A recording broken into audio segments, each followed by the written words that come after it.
Hi, everyone. Thanks for joining us today.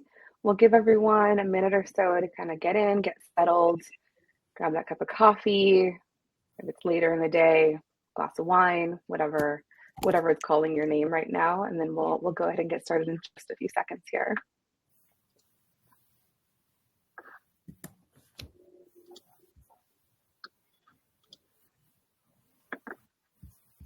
Feel free to jump in the chat, just kind of say hello. You want to tell us where you're joining us from.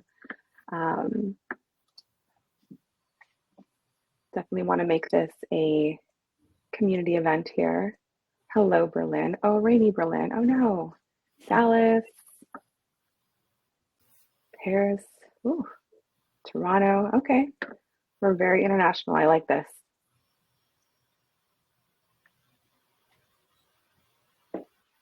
London, New Jersey, Portugal. Okay. Amazing. Perfect. Thanks, everyone. Again, thank you all so much for joining us. We have a really great session planned for today, a really great webinar. So thank you for being here. My name is Alicia Rossetti. I'm the Senior Field Marketing Manager at Leapsome. Excited to host this event with a couple of really great speakers. Today, we're talking about what AI means for the future of HR. Not sure if you've heard of AI in the news lately, maybe a couple headlines here or there, a little bit of a hot topic. So we'll go ahead and get started and have you meet our speakers today, Luck and Jonathan. Luck, if you want to introduce yourself. Hi, everyone. Since everyone's sharing where they're from, I'm based in New Jersey, just outside of New York City. Super excited to be here. A little bit about myself. I have been in the startup HR space for longer than I probably want to admit, but it's been a wonderful, incredible journey being part of really great companies. And so helping them grow and change. So super excited to be part of, helping people develop their careers and lives. But on the other side of my life, I'm also a partner and mom to two little ones. So working mom of a almost 2-year-old and a 4-year-old, and super excited to be here with Jonathan. Awesome. Thanks, Luck. And Jonathan, over to you. Thanks, Alicia. So I'm Jonathan Passmore. I'm SVP at Ezra. We're a digital coaching provider, part of the Adecco Group. I'm also Professor of Coaching and Behavioral Change at Henley Business School based in the UK. And I'm connecting in today from just outside of London. My own background is I've worked in consulting for really over the last 20 plus years, and then in leadership positions in organizations in the early part of my career, working for PwC, IBM, and other UK consultancy companies. And more recently, really the last 10 to 15 years, I've tended to focus as a psychologist on coaching and leadership development. And I've published widely 40 books, over 250 scientific papers and book chapters. People can find a lot of my work on my personal website, jonathanpassmore.com, which at the end of our conversation today, if people want to download any of that content, it's all free for people to access. Awesome. That's exciting. Thank you, Jonathan. Thank you, Luck. Thank you both for being here today for this conversation. I know we've got a lot to discuss, so we'll go ahead and just dive into it, take a look at today's agenda. So we've got some hot topics that we'll cover today, including the role that AI plays in fostering a healthy work environment. We'll talk about how you can use AI to help streamline and optimize feedback. We'll also look at the impact of AI in the overall employee life cycle. So from candidate to employee, all over every step. And then, of course, there are some risks involved with AI. So we'll take a look at what those might be and how we can get in front of those, get ahead of those. So let's just go ahead and dive right in. So Jonathan, Luck, I know you both have a blueprint for what the future is looking like. That's what we're going to lay out here for everyone today, right? So let's just maybe start with some best practices to make sure we are set for the future. What is that going to look like? Jonathan, let's start with you. Well, Alicia, you mentioned in your question blueprint, and I'm always really hesitant coming on to talk about the future. And the hesitancy is whenever you talk about the future and then the future arrives, and we're having this conversation here in middle of October 2023, people listen to this recording tomorrow or next month or next year. And of course, the future is unpredictable. The future is trumpet shaped, and any predictions that we make you're almost guaranteed that some or all of that is going to be wrong. So there's a little bit of hesitancy, but from where we stand today, we are really living in exciting times, in revolutionary times, in times that I might compare to what was happening in the late 1990s with the emergence of the internet and how that's unfolded and revolutionizing the way that we work and the way that we think about work, the way that we navigate work in terms not only of our careers, but the way that we do our daily activities. And generative AI over the coming months and particularly over the coming years will have a similar effect at revolutionizing the way that we engage with work, the way that we think about work, and the way that we're going to engage with our longer term careers. And I'm sure as we will explore this issue, that there are potential opportunities for individuals and organizations, but also significant risks. And one of the things that I would be saying to people at the moment is to be clear about what those risks might be, but also to start to play with these toys that are out there for AI. Currently, many of these toys, ChatGPT, Gemini from Google will be emerging very soon. There's talk about LinkedIn also having a product, and there are a range of others that we could go out and start to play with to see what are they like. How could I start to imagine my future in using this to help my career? How might this help me in relation to the work that I'm doing? How could it potentially enable me to think about in revolutionary ways to change the nature of my job, my team, my organization, to be more productive, to be more effective, and achieve the organization's value for its shareholders or delivering its mission for not-for-profits? So just a little taster maybe to start us off with, and I'm sure we're going to dive deeper into some of those comments. Yeah, and just to chime in, I absolutely agree, Jonathan. Like, we don't have the crystal ball, but love what you said about playing. I think this is going to be such a great period of time. I think people will look back 100 years from now and look at 2023 when AI was in people's hands to be able to play with, including us HR professionals, and what we can do with it. And I think it's going to be an amazing creative time, a time for learning if we're curious enough to do it, but also understanding like, hey, there's some fear and trepidation with some of it. But I think the way to approach it is really to understand it, learn about it, play with it, create with it, and really partner with it. So super excited to predict the future in our kind of nuanced way of actually, we're not predicting the future, but we're going to try to see how we can make the best of it with these new tools.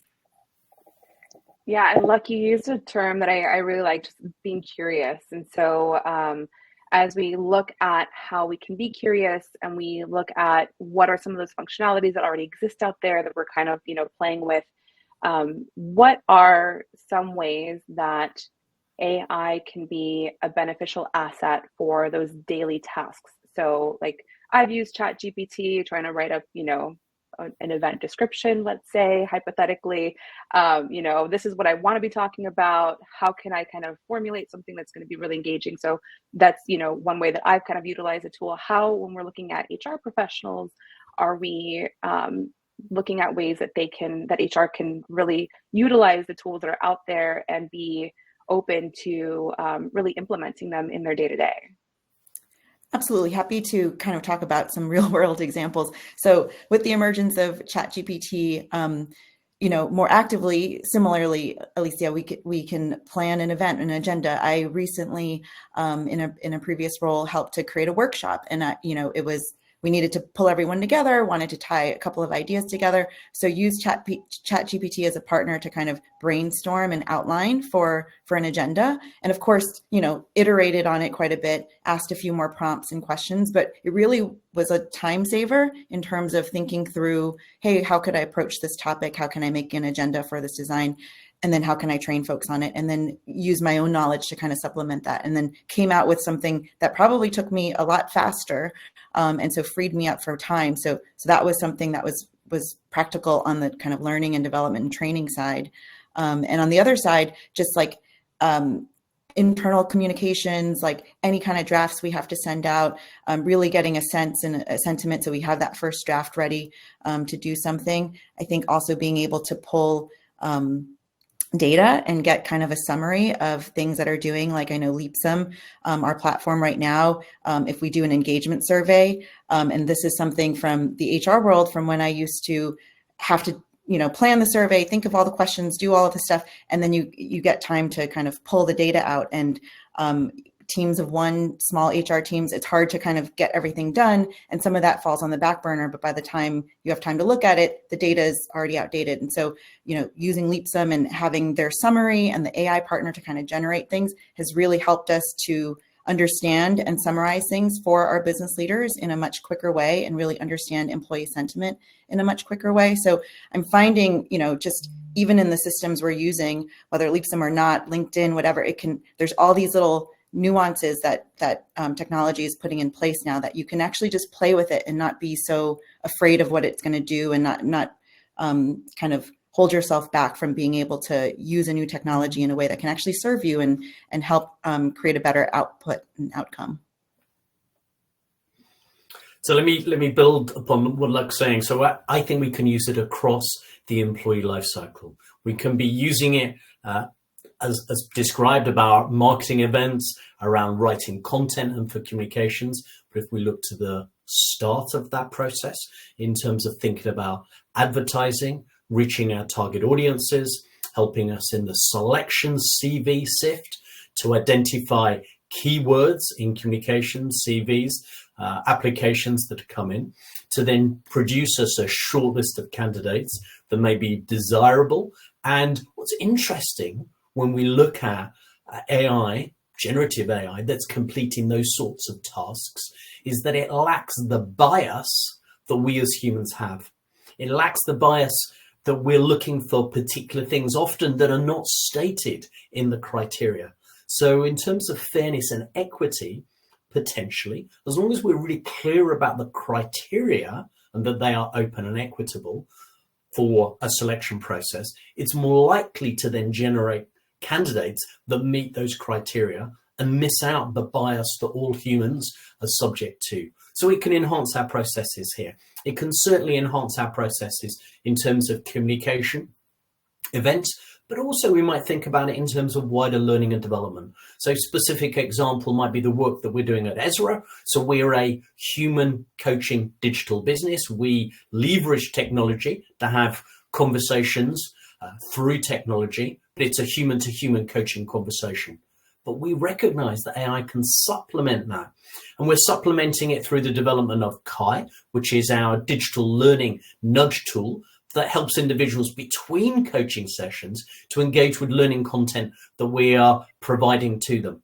So we could be using that way as a nudge tool, or even to craft and create that learning content, maybe a syllabus or pieces of learning.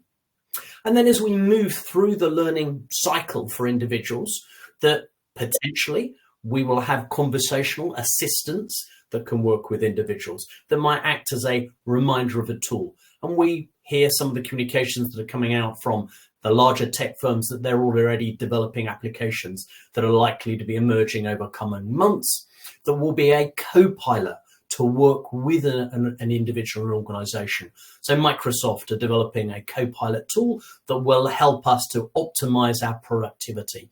And this works alongside us, providing us with insights and nudges to encourage us to focus in this area or that, or completion of our tasks. And then as we come towards the end of the life cycle, we can think of a conversation maybe for the exit interview. I've decided I'm leaving the organization, I'm taking up another opportunity. One of the things you often find in the exit interview is people are very hesitant. They meet their people manager or the HR business partner, and they'll talk a little bit about why they're leaving. Well, this is such a great opportunity. I loved working here, but I have to go there because whatever reason.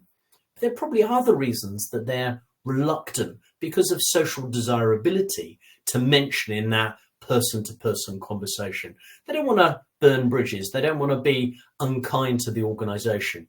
But what we find is what's called the disinhibition effect in when we're engaging in technology. This disinhibition effect means that we're more likely to be open in conversations where there is a greater gap between us and the other person. That gap may be that they're not face-to-face with us, they're online. So we're a little bit more open there. But with technology, when we're having a conversation with an AI bot, it's likely that that person's going to be even more open, disclosing some of the other reasons why they might be making a choice. So this provides better quality data about why people might be leaving the organization, and thus provides the opportunity for the organization to learn more effectively about how it can retain its key talent. So I can see multiple interventions along the HR pathway, from recruitment to people leaving and all the steps in between, whether that's digital coaching, whether that's learning and development, whether that's communication around events, whether that's employee engagement, where generative AI can really supplement, complement us as the work that we do in human resources. Now, I need to, because I'm like that as a professor, talk about some of the risks. And I can't sort of escape pretending this is a halcyon future of sunny uplands without the occasional shower. And the showers that we need to be careful of in AI is, of course, this is a learning tool. And these are learning tools that also hallucinate or falsify information. So in terms of a learning tool, when we provide a prompt to ChatGPT or other generative AIs, we need to be careful about the information that we share with it. Do we have permission from our organization to share what might be personal data, what might be confidential information, that might be sensitive data? Because we're unclear about how those learning tools, unless we've got specific boundaries agreed, where that data might be going and how it might subsequently be used by that tool. So we need to show some caution about what we share with it in the form of our prompts. Secondly, when it does produce information for us, and often the quality of that data is outstanding, but it also contains what are described in the vernacular as hallucinations or falsifications. If it was a human doing it, we'd call it a lie. So untruths. And we've seen examples quite recently in the United States of a lawyer who used that information in a court case. And that court case led to the lawyer being dismissed because the information that they had acquired from the AI ChatGPT was inaccurate. It has simply hallucinated, made up previous cases. My own work in this, and there's an article published on a website and my website, and it's called The Library of Babel is the article, with a colleague called David T. We ran some tests and experienced the same sorts of challenges in raising human resources related questions to ChatGPT, that it falsified results. And often the results that it falsifies are of exceptional quality, to the point that it deceived other professors in their area of specialism. So they sound really convincing. But this has an obligation on us as the user to check, is this accurate? So we always need to verify information that's coming back to ensure that it's accurate before we use it. Otherwise, we can find ourselves or our organizations getting into trouble for making false claims. And of course, when we make the statement, it's not hallucination, it's a lie. So we need to be careful that we're not deceiving others or acting unethically. And then the final aspect around AI as a terms of caution in terms of its use is, of course, the biases that it has are related to the way that it's been designed.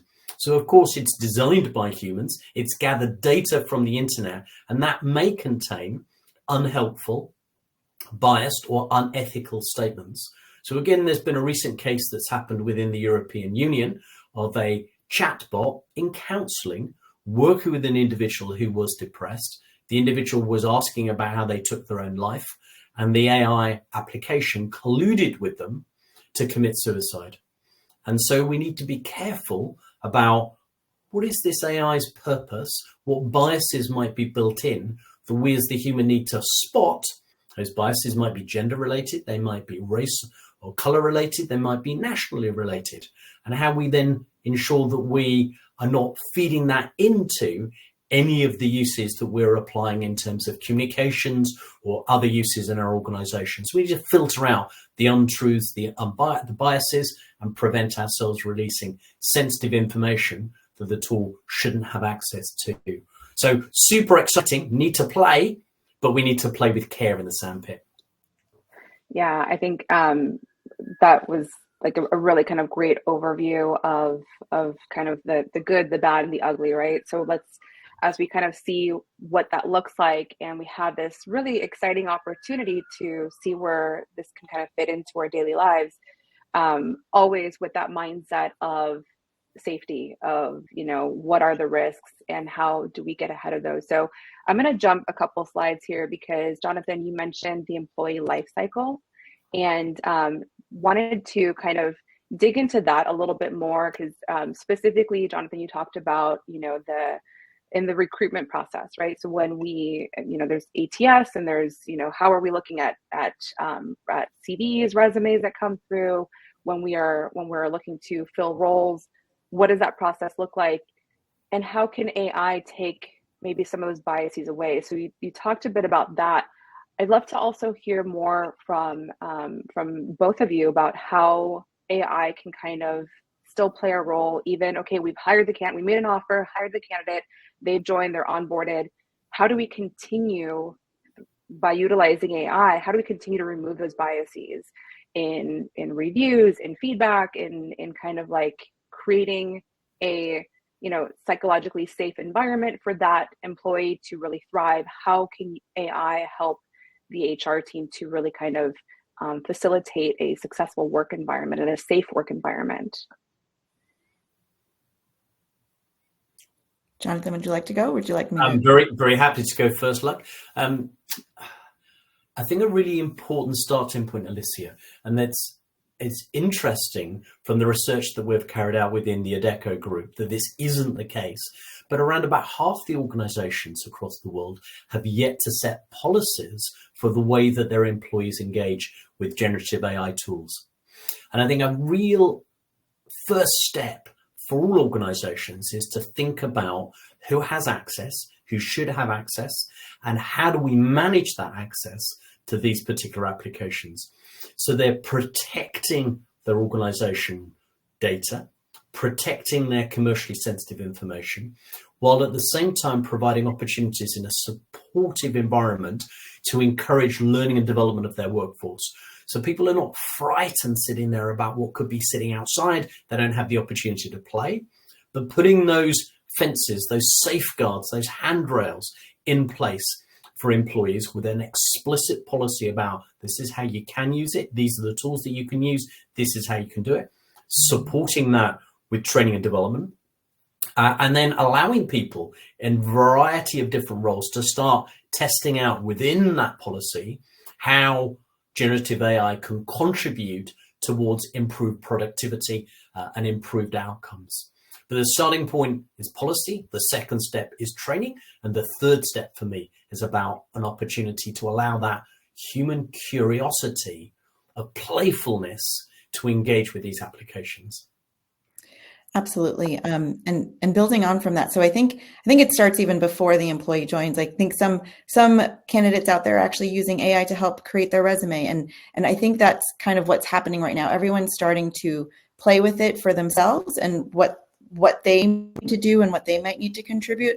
And I think what Jonathan said is absolutely true. A lot of organizations and people are afraid of what AI could do. Is it going to replace my job? Is it going to, and so you might be trepidatious in terms of investigating it and learning more about it. And so I think in the employee cycle, so from an HR perspective for a company, absolutely setting the policy, making sure people understand what the guardrails are, but also kind of working cross-functionally with the technology teams, with the IG teams, with legal, to make sure that what we understand is clear and what we're doing to protect the employee data, which is super important from the HR perspective, but also company data and things like that. And so what tools are we using? Have we signed all the right agreements and things like that? Do we understand what this data might be used for, since you're entering some information in?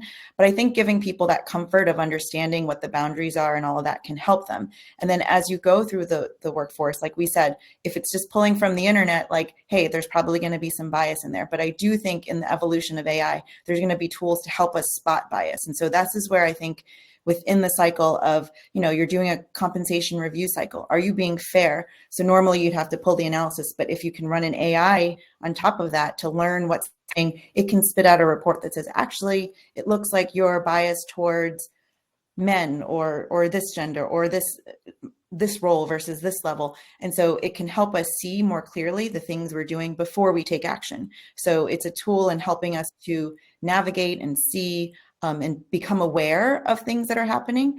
And like we said, it's a learning experience, and it's kind of learning to play with it first. And then I think the next stage is partnering with other parts of the organization, and how can this kind of even go to a more meta level, that this can kind of serve the overall values of the company, can help people learn. Like, you know, maybe a lot of us have taken the kind of the Harvard implicit bias test, and we've talked a lot about that.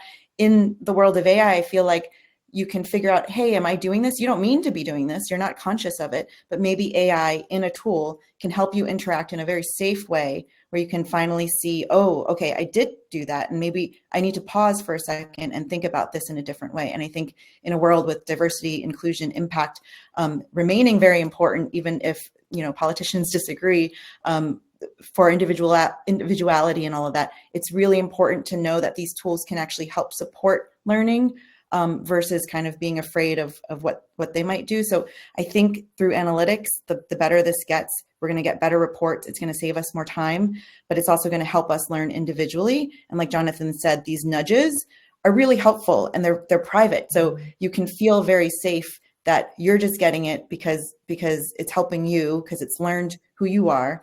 But you don't need to be embarrassed that this happened. And I can see a world where it can go either way.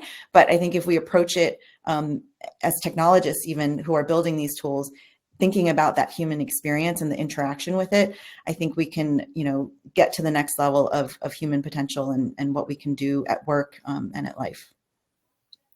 Let me jump in, Luck, and I think you're spot on with lots and lots of people are already using this. They're using it privately because sometimes organizations haven't given them permission, or systems are not set up internally. So they're doing it on their own computers at home. Candidates are absolutely doing it. And our research says that nearly 80% of individuals who are in white collar roles across the world have already been playing with AI. And I think we need to now get organizations to start legitimizing that use, but by putting in place those guardrails, as you said, those guardrails to ensure the personal data and organizational data is protected. And at the moment, there's this mismatch. Individuals are getting out there, getting their hands dirty, but organizations have been a little bit slow to catch up. And that's probably true also in terms of regulation around AI. And this brings to mind, I guess, the 3-track process that we're beginning to see in terms of government regulation. So the US has got one strategy that's very much about free speech and about allowing AI within large digital firms to grow and to flourish. There's a second strategy that we're seeing in terms of China and China's determination to try and control big tech firms, and certainly to try and control the usage of its population for engagement with these sorts of platforms. And then the third strand or approach that we're seeing is the European Union, who's taking maybe a citizen-based approach to this and individual rights. And it's interesting as we look at that emergence of the regulation debate. And of course, usually not only are firms behind, maybe a year or two behind what's happening to at an individual level, but governments are a decade behind. They're still struggling with trying to regulate and manage internet usage and social media usage.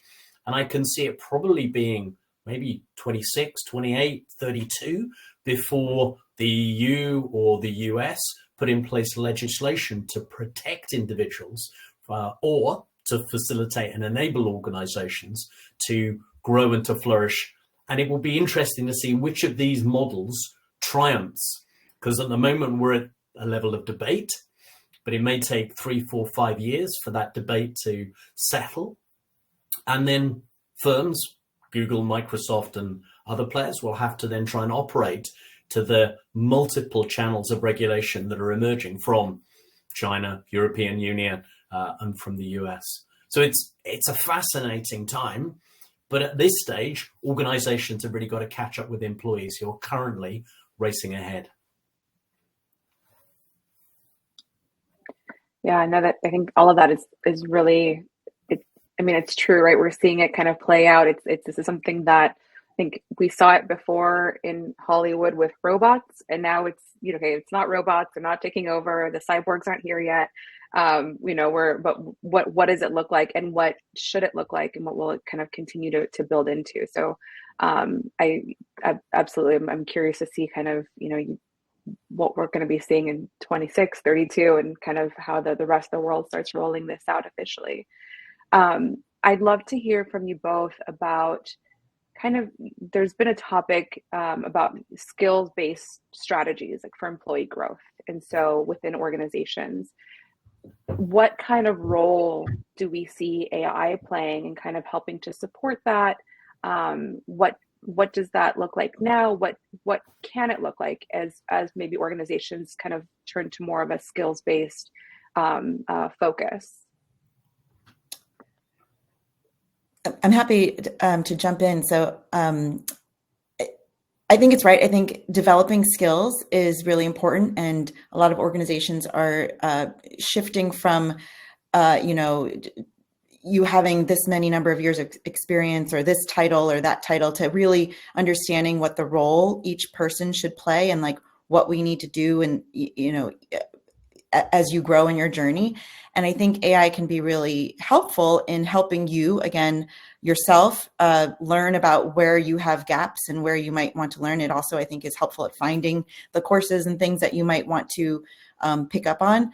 But I also think for organizations, it's really helpful to use this to kind of do a skills assessment in mass and understand what's happening, and then create the trainings that are needed for the organization, versus, spending a lot of time from an HR leader or department leader perspective, trying to figure out what we need to do and all of these things. AI as a layer on top of this can, I think, really help us be quicker at understanding what we need to do for our employee population, providing that tool as quickly as possible, or at least giving information that's digestible in a way that can either nudge you or encourage you to learn, and learns how you learn, and so can approach the information in that way. I don't know yet which tools really have this, but I can definitely see all of these things coming together to help us just, like, again, unlock more potential, get us to the next level, both from a personal perspective as well as from an organizational and leadership perspective, that ultimately, again, will serve the organization in helping us meet the client's need more quickly. I totally agree, and I think that we are seeing this shift from being a jobs-based to a skills-based economy. And really that trend has been emerging, but has accelerated since COVID. And COVID, we've had the Great Resignation, that wave that built up when we were all locked in our own homes, limited opportunity to apply for new roles.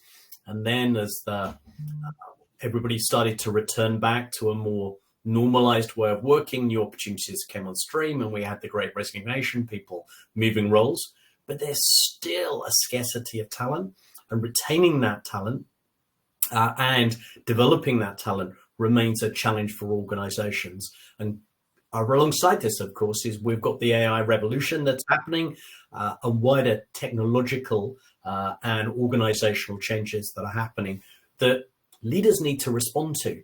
And for me, that means as they think about changing from jobs to skills, and they're also responding to a more demanding workforce who are saying, hey, train me, otherwise I'll go somewhere else. And that means learning needs to move from that traditional classroom model of we're going to send 500 hour managers on this leadership program to being much more in the flow of work, much more in the moment, responding to individual demands.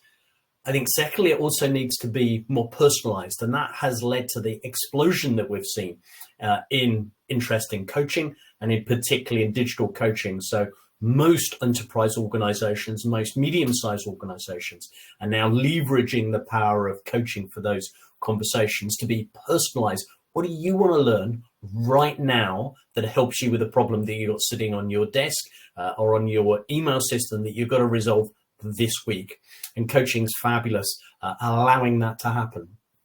But then more generally, we're seeing this desire, I think, for greater levels of engagement, more opportunities for the employee voice to be heard and to influence the organization, and a more I would say, democratization of the workplace, a Mm-hmm. movement away from the hierarchy, a movement away from, well, I'm the senior VP here, so my voice is the one that's the most important, to one where many voices can contribute. That instead of it being solos, it's choirs, and allowing all of those voices to contribute and to sing. And once again, generative AI, nudge learning, coaching-based learning in the flow of work, focusing on skills, is where I see the future is going to be going. And organizations are already responding to this, but they probably need to do much more. And in response to some of that sort of feedback from some of our clients at Ezra, we've developed Focus, which is very focus-based, specific topic learning, pieces of information, short nuggets of learning, supported by generative AI and supported by coaching conversations that allow people to respond to those challenges of organizational change, helping workers to feel as though that it's their opportunity to contribute to an organization, while at the same time delivering the organization's strategy. So see, that's how things are going to move forward. And the organizations who I think will be left behind are the organizations who don't respond to these trends, who don't think, how could we use AI to support our recruitment processes? Who are not thinking, how could we leverage technology to support learning and development? And who don't embrace the shift from jobs to skills and the desire of their most talented people to continue to learn and develop, because that talent will shift to organizations that have spotted that opportunity and are investing in their people, because that investment will enable them to subsequently use the generative AI and other tools to completely redesign work. And the other thing I just wanted to say, Alicia, and you hinted at this, is what's slightly curious for me at the moment as a psychologist, as a researcher, is how positive white collar workers are about generative AI. You might think that people will have that fear and anxiety. Oh my gosh, the robots are going to replace me. What am I going to do?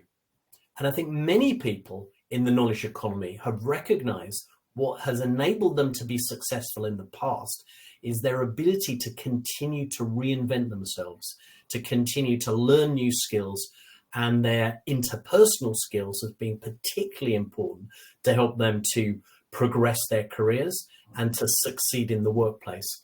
And that's why I believe that there's a high level of optimism in white collar workers that generative AI is not a threat, that as long as they keep learning and developing and their organizations provide that opportunity for them, they sort of can outrun the technology, that they can use that technology to get better at what they're doing and to improve their overall performance, improve their learning, and improve their productivity.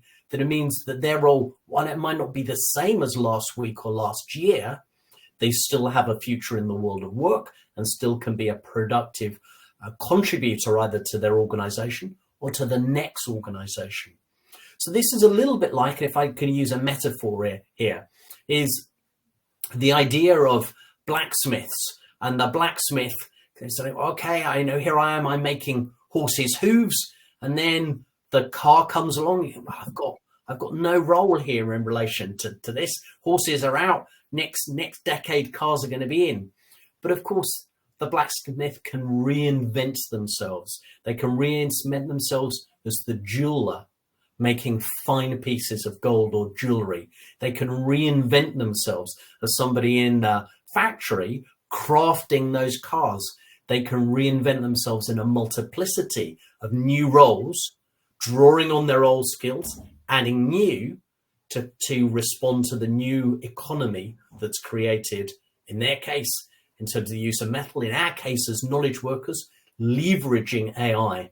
The missing piece is about ensuring they and their employers provide the learning and development for their organization and them as individuals to learn and change.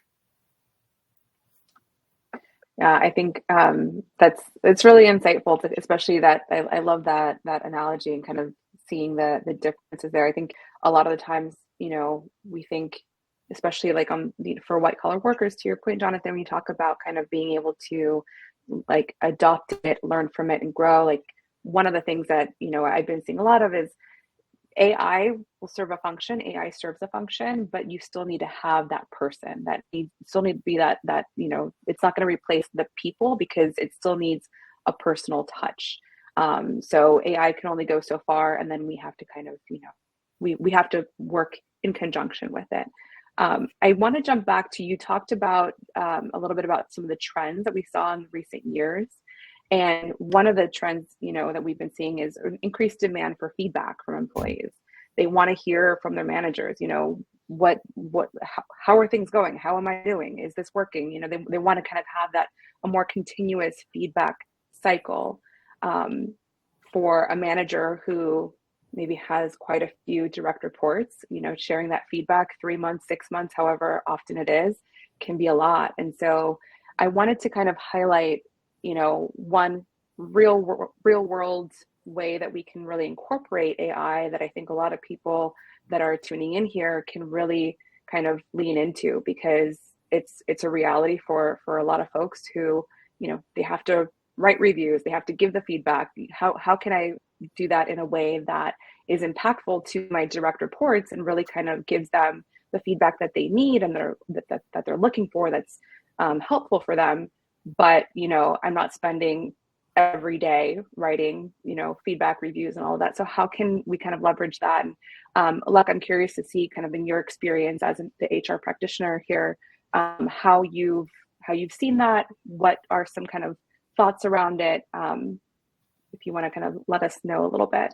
Yeah, absolutely. Well, I love the topic of feedback. And I love that the world and the workforce is now demanding more feedback, because as we all know, the more feedback we get, along with an open mind, the better we can get. And like Jonathan was saying, we can reinvent, we can get better. And, also being a coach in the coaching mindset, love feedback. And that's something we definitely need. But I also know that when you're a manager, again, you want to do what's best. I believe in managers having the right intention. You want to give that feedback, but it's so hard. It's hard to think about kind feedback. It's hard to think about how do I write this, in a way that will come across appropriately? How will I say this in a way that will come across appropriately? How do I collect all of these, complicated thoughts from all these different aspects into something that sounds right, that will also motivate my employee and remind them that I do care and all of these things, but it might be difficult or, whatever.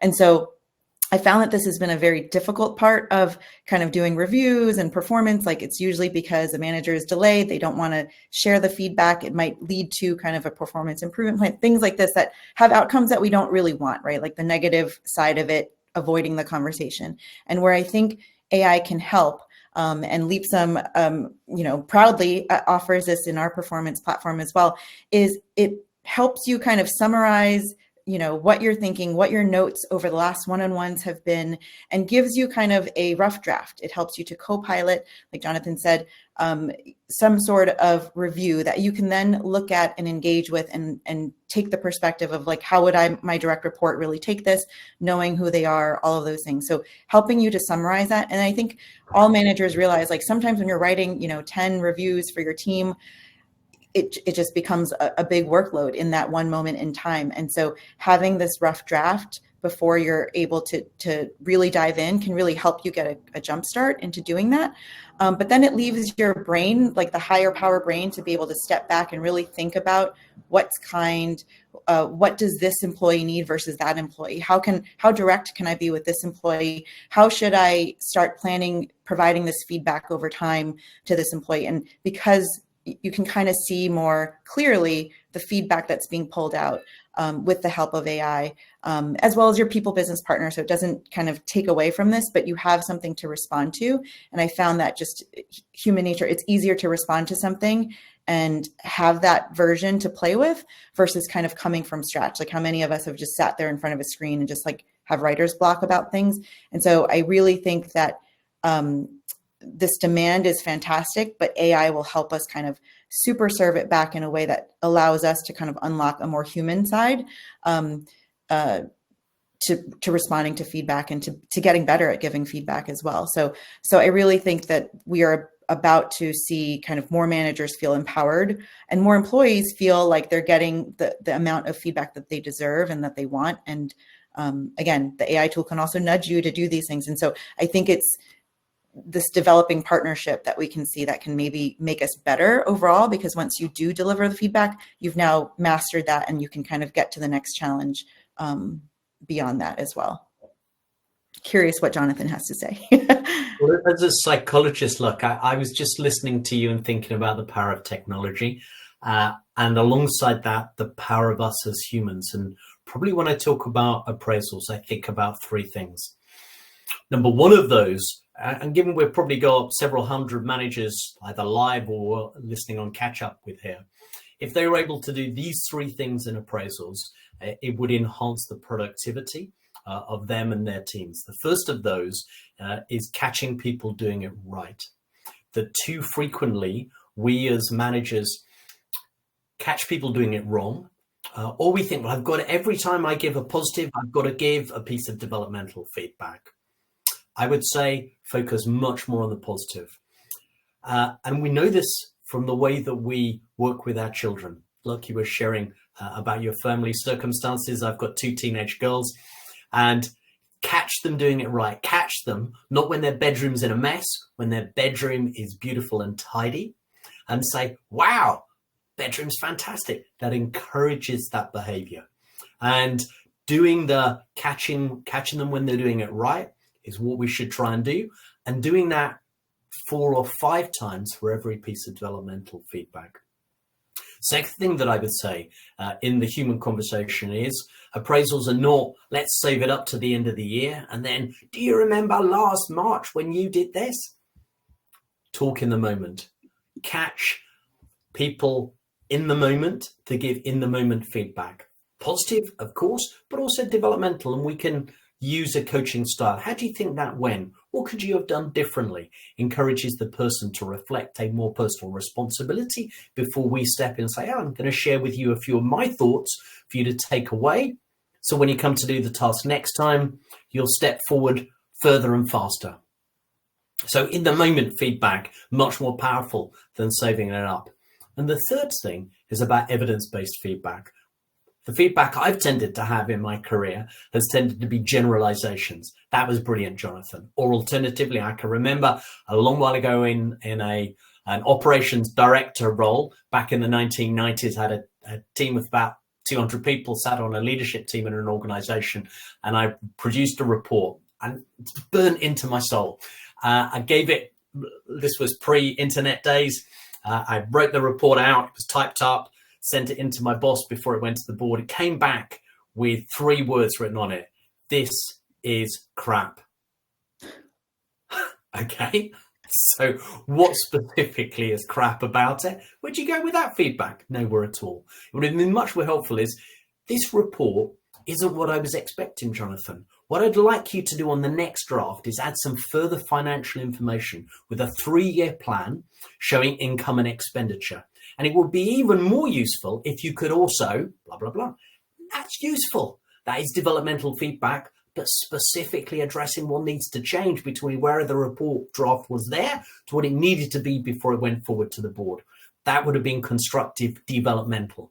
And I'm sorry to say that too often people provide a very short piece of generalized feedback. And the third point I'm saying is it needs to be evidence-based. Give people specifics. What I really liked about your presentation was what this report needs is the financial information. If you could add this, this, and this. Specific pieces of evidence allow an opportunity for improvement or an understanding about what the person was doing right. And if managers who are attending today, whether you've got 1 people or you've got 10,000 people who report to you, if you took those 3 things and implemented them, forgetting the AI, that will be a really positive step. In the moment feedback, catching people doing it right, and evidence-based feedback, your teams will appreciate it. But of course, AI complements that, allows us to synthesize that data. And as we were talking, like that co-pilot role that it can play, looking about how people are engaging, doing their digital tasks, how they're managing their diary, how they're grouping tasks together. That can be useful feedback data that the co-pilot can provide to the manager as they gather data, maybe from peers, as well as this digital information to provide that continuous feedback cycle for team members. Alicia, back to you. Yeah, no, I like that. I can't imagine getting a report back with the only commentary being, "This is crap." Like, okay, let's dive into that a little bit. We do have a couple questions. I want to make sure that we get to as many as we can, but I do kind of want to talk about, we covered this a bit earlier, the risks. What are some of the potential risks? How do we mitigate them? What are some of those challenges? We talked about data privacy and security. We talked about, inequality and bias that can come out of AI sometimes. And so how to kind of get ahead of those. I'd like to kind of hear from you both a little bit more on what are the risks of relying too heavily on AI? What does that look like? We talked about the need that, AI is going to be there, but we still need to have people present in these roles. What happens when we kind of start skewing too heavily into the AI world? Happy to jump in with the I think you missed the humanness, right? And I think we all enjoy working with humans and interacting, and we see that even with the discussion about return to work and everything. Like, there is something about human connection and connectivity that's really important. And I can imagine if we just did everything on AI and enter it into a script and something comes out, like, sometimes you can tell if it's it might be beautifully written, but it's AI because it lacks some context and the contours of humanness and the connection and all of that kind of stuff. So I do think the risk is when it's not a partnering and a co-pilot version, it does begin, I think humans can feel the difference of that. But I also think that, again, I think that the value of AI is how it can help us layer on and build upon our own skills and unlocks more of what we do. Like, the word that comes to mind, like, it sparks something, whether it's that review cycle or something, those prompts or those nudges or those automations that help you ask this question or think about something or cause you to pause about something might make you think differently about how you respond in that moment. And I think that moment of unlocking the more human part and the more connected part and the part that frees you up from all the kind of like logistics and operations to actually think about your employee and how you want to work with them. I think that's the part that is really could be beautiful with this partnership. But yeah, I think if you go too far on one end, and if companies like Jonathan's point, if you don't have a policy yet, or you don't start thinking about the policy yet, and then your technology platform that you work for, the company, that you work for doesn't have a perspective on it, it can easily go the further way, and you might start doing things that you didn't mean to do, and you might feel irresponsible about. So now is the time to really be curious about it, to think about it, to ask the questions, to speak, again, cross-functionally across teams about how they're using it, engage with your people to ask them like, hey, we know you're probably using it privately. That's cool. What are you using it for? How is it unlocking you? How could we possibly, integrate with software or do things that will help us unlock further? And I think that approach will help us kind of keep an eye on the guardrails, but also kind of learn to play with it in a safe way, but still maintain that, a human role, participating together with a system, with an AI, to something even more beautiful or even more, productive. So that's my take. I think just making sure the human side still stays really relevant and front and center, even though a technology is supporting it. You made me smile, Luck, as you were talking there, because what came to mind when I took my first leadership position in the very early 1990s, the book that was all of the rage at the time was Tom Peters' In Search of Excellence. And he talks about skunk works and the opportunity for people to be given time to play, to be curious and experiment, to just do stuff, because people, if you give them the permission to play, will often come up with fantastic insights. I just reached out into my desk. Here's something, the glue that doesn't stick. What a great idea that was. Fantastic. Made a lot of money for the organization that invented it. So giving that permission for people to go and play whilst the handrails are in place. I think the other thing I just wanted to pull out there, and I noticed Mary's put a question in the chat, was around, what can you go and do when there are no budgets available to go and buy access? And what's curious at the moment, and that might change next year or the year after, is that many of these tools that are available, and we've been talking about ChatGPT, but we've got Bard, which is out there, and of course we've got Google's Gemini about to appear, is these are in the main available for free for people to access and to play with. That may start to change as we go into 24 and 25, but the rumor is that Gemini is going to be free. At the moment, ChatGPT, in my view, is the premium tool for generative AI conversations. And the rumor is, I haven't seen the tool yet, so I can't definitively comment. I haven't tested it. Is Gemini is going to have a more up-to-date data set, and so will become the premier product. And what we're likely to see over the next 2 years is intense competition in this space, as we saw in the early days around email, and we also saw about search engines, until one player establishes dominance, as we've had for search with Google. Would probably see that sometime around 26, 27, 28, with one AI tool gaining dominance in one area and maybe another tool gaining dominance in another. And once that dominance is achieved, then it may be that those providers will start to seek to monetize those particular applications. And they might monetize that in one way, as Google has done, by harvesting data from us. So you chat to your AI tool, and if you mention about a new toaster, you find that you get advertisements tomorrow for new toasters. A second way of monetizing that is a monthly fee, and people pay for this. So you're going to pay one way or another.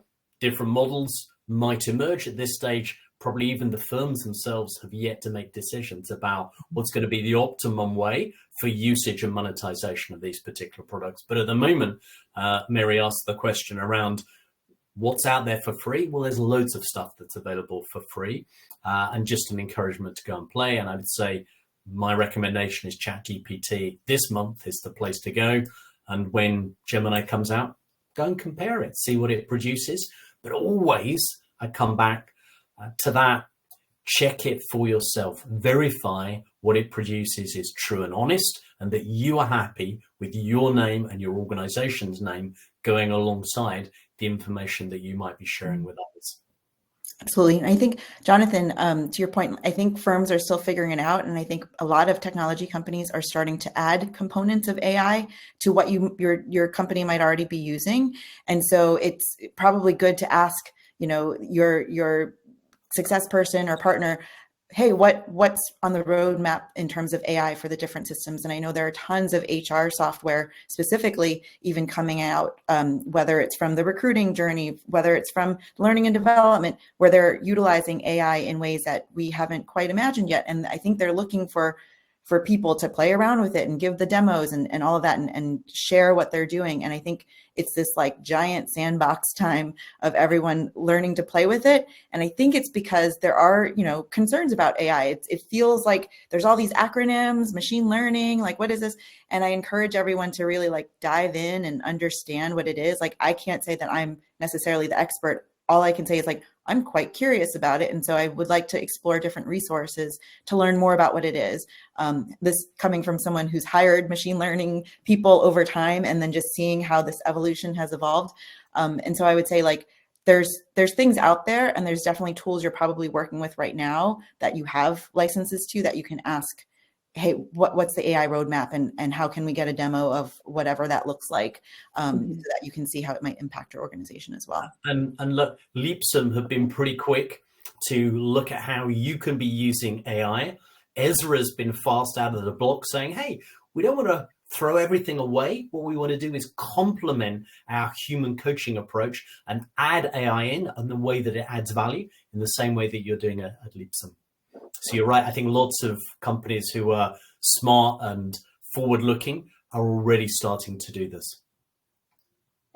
Well, I want to thank you both for your time today. We are at the top of the hour, and so I can't believe it's already been 1 hour, but thank you so much for all of your insights. For those of you who want to read more about AI's effect in HR, we do have a recent blog post from Leapsome, so you can scan that QR code to get to that blog post.